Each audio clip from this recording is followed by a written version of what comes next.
আসসালামু আলাইকুম আমার সকল প্রাণপ্রিয় বন্ধুরা, আজকে আমরা শিখব স্বরবর্ণ।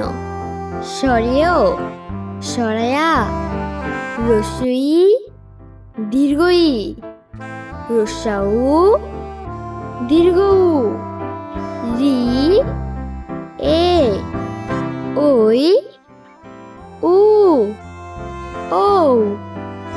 স্বরেয়তে অজগর, সরায়াতে আম, রস্যইতে ইঁদুর, দীর্ঘইতে ঈগল, রস্যউতে উট, দীর্ঘাউতে উষা, রিতে ঋষি, এতে একতারা, ওইতে ঐরাবত, ওতে ওলকচু, ওতে ঔষধ।